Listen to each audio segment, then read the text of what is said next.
let's take a look at the Weekend Trust, and the major story there says, who succeeds Yakubu as INEC chair? Now, we all know that he just, retired, yeah, I would say. And, we are still waiting to see who is going to fill in his shoes to do what he has done in, the 2023 elections and even other elections that we've seen during when, former late Buhari was still alive and all. And we have seen the improvement over time. And we have seen also during the by-elections the way they have, coordinated and everything. So we are waiting to see what happens and who is going to chair, because 2027 is going to be. I wish he is going to be the one to a very manage. Interesting one. Yes, I wish he would have done 2027. Then he could actually, just retire and rest. But what can we do? He has to go and rest. Well, check the story on page 4 of the Weekend Trust. Cattle starve as 417 grazing reserves lie idle. Well, you can find details on page 11, and you can see the breakdown of the infographic for you to have more information. Page 11, more details. 7 pupils injured in Benue school expulsion. You can find details on page 23. How crumbled a Kanem Borno empire lives on. You can find details on page 28. These are my people, kind of. You can find details on page 28.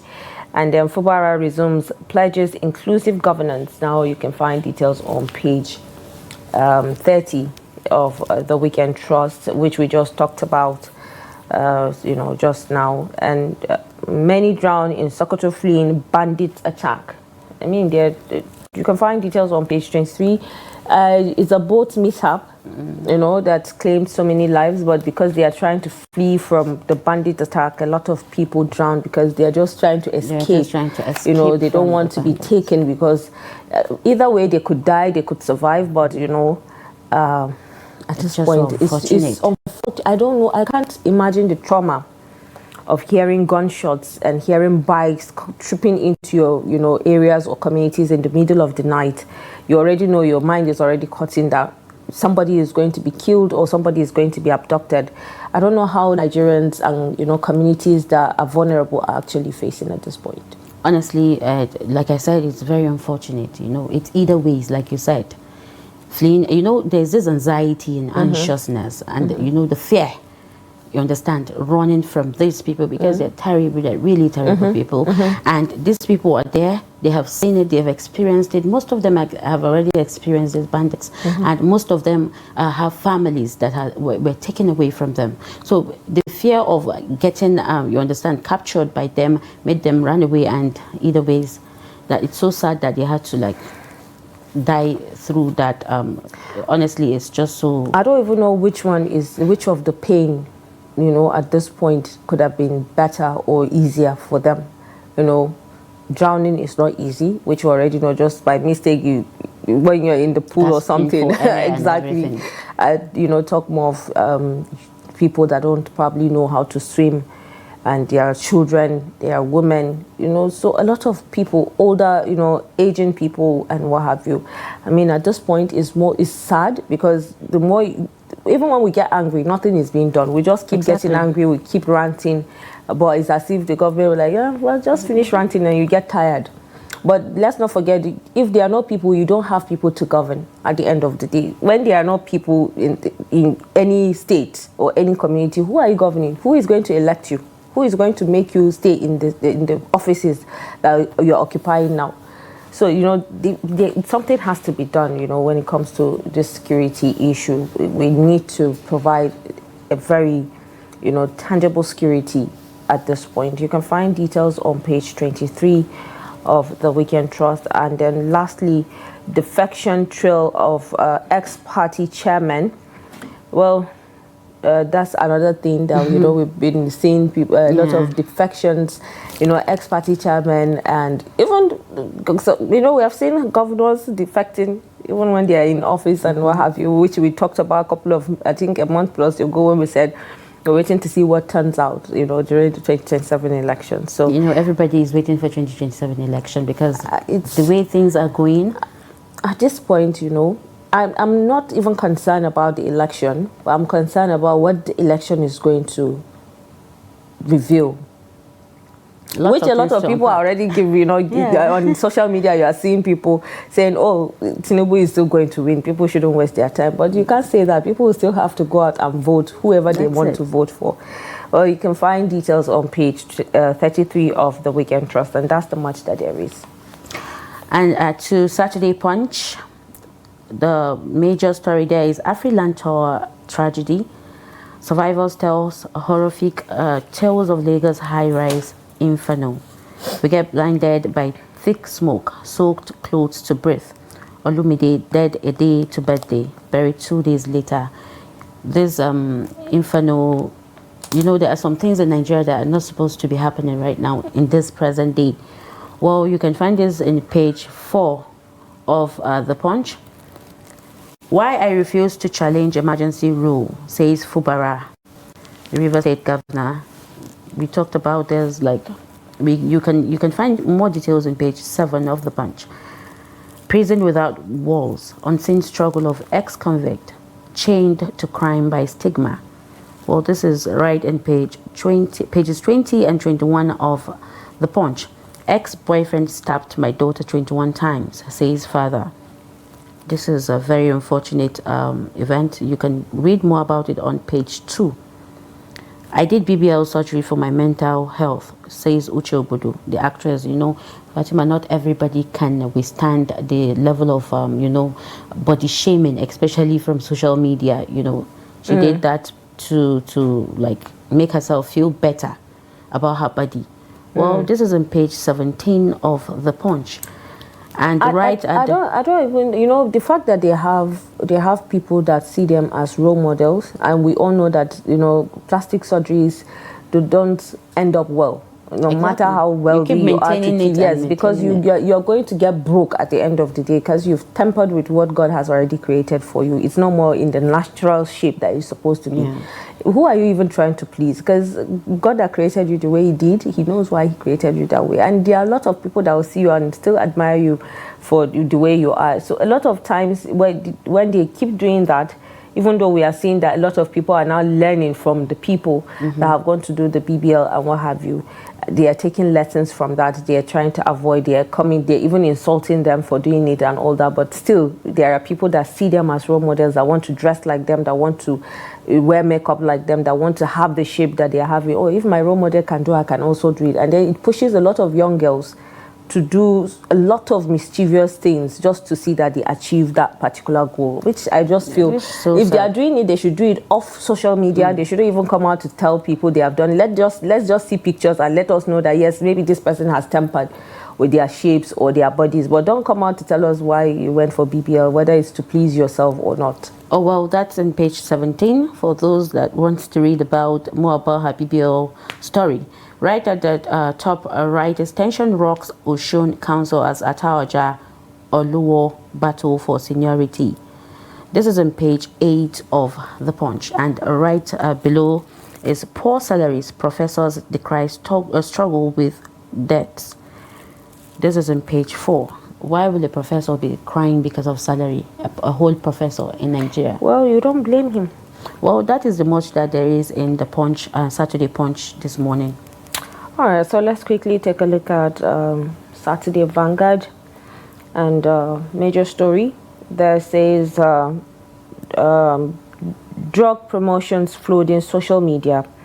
Yeah, I mean, I can see that. How patients go blind, suffer stroke, experience kidney failure. Definitely. What do you expect when, you know, you're promoting probably expired drugs or even drugs that we are not supposed to be taking in Nigeria at this point? Well, you can see some riders where, you know, NAFDAC spoke, pharmacists raise alarm, doctors also, medical experts also warn of a lot of threatening causes of, you know, morality and, you know, fake drugs and what have you. So you can find details on page 10 and 11 of the Saturday Vanguard. And then Tubaba turns 50, you know, where he's headed. Tubaba at 50, where he's headed. Tinubu congratulates him. Like, you can find details on page 23. I mean, I thought he was already 50. At this point, I was thinking he was going to be 51. So he just turned 50. He just turned 50. Well, big ups to Baba. I mean, it shows on his face, regardless, you know, it's long time coming. Like, you started young, looking, you know, all 30 years ago. You know, well, now you have children, you have a second wife, and it shows on his body that he actually is 50. Even though we know he has also struggled some health issues, which, you know, he confirmed just recently with his issues regarding his issue with his ex-wife and what have you. Well, you can find details on page 23. A man's body found in Badagry pond after telling wife, "I'm off to a party." What? You can find details on page 13. And then confessions of 110-year-old woman. You can find details on page 13. I mean, I can't wait to see what the confession is all about. Is it how she managed to remain 110 years old and she's able to still tell us, you know, the longevity of staying old and, you know, gaining this amount of years? Because at the end of the day, I mean, she actually looks 100 and plus from the picture. She looks 100. Even though it's not really clear, but you can see that her face has changed shape and what have you. Well, you can find details on page 13. A whole century. She has lived a whole century. That's actually a very good one. I'm going to actually go through the story to see what she confessed about, what she's eating, what she's doing that we're not doing. I mean, we all want to, a whole lot of, but not to generations. Yes, but not up to this age, because there are a lot of people that at the end they will have to be spreading you outside and taking you in and out of the house when you get to this age. So, well, like I said, you can find details on page 13. And then when it comes to home affairs, you can find page 14 with hypocrites in love. Well, this is actually something that would definitely entice for me, and I know a lot of people want to go through it. And we can see remembering a better yesterday. This is coming for, Tafawa Balewa's vacation in, I can't, the words are very tiny, but then definitely it's remembrance. You can find details on page 15. And then renting peace in the North, why new deals with killers may fail again. You can find details on page 12. Plateau, we're reviving agriculture. Others amidst a struggle with insecurity. You can. This is coming from Governor Mufwang. You can find details on page 6. Adoronke Atere. You can find her details, whatever her story is, on page 21. And Fubara, like I said, earlier, he resumed a pledge loyalty to Tinubu and Wike and promises to work harmoniously with State Assembly, reveals why he resisted temptation to challenge emergency rule declaration. And then that's the much that there is for the Saturday Vanguard.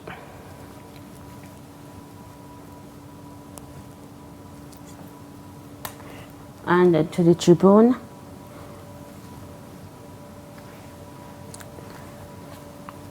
the biggest headline there is no more war with Wiki. Fubara declares, thanks to Tinubu for his fatherly disposition. This is on page 10 of Tribune. Banditry, Kwara South local governments shut down cattle markets. This is on page 26 of the Tribune. We are not part of planned protest against NMPCL boss. This is on page 26 of the Tribune. Says a security group. Police probe Lagos NURTW chief for alleged murder. This is on page 5. Ondo Amotekun dismantles a kidnap syndicate.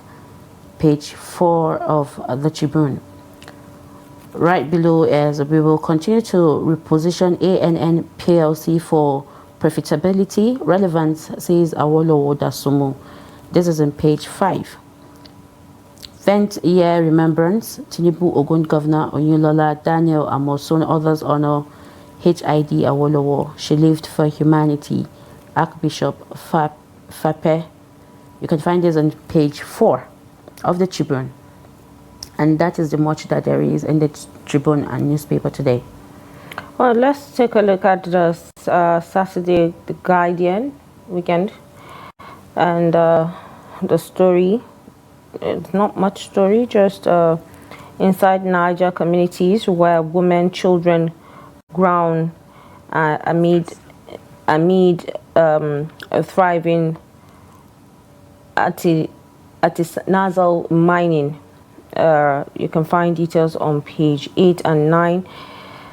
And then politics, 2027 presidential poll and the return of PDP's zoning trouble. I mean, one time they come out to say everything is settled, and another time we see something different. Well, you can find details on page 27. And then on the news, I'm humbled by your display of love, Fubara tells River residents. Definitely, they actually really love you. I mean, like I said earlier, on the spotlight, International Day of Peace, despite peace architecture, global conflict festa. Well, you can find details on page 10 and 11. And, you know, this is just to, you know, wish the First Lady, I'm sure, happy 65th birthday. You know, the last time, I mean, you saw a video when she came out to say, I bet she doesn't want anything, that people should just donate. Yeah, it's crazy, you know, when we saw that. But a lot of people actually came out to say, well, what the gift that people are going to give her is still money they are going to buy with, right? So a lot of people will definitely donate, but we're waiting to see what she's going to use it for at the end. Well, that's the much that there is for the newspaper review this morning.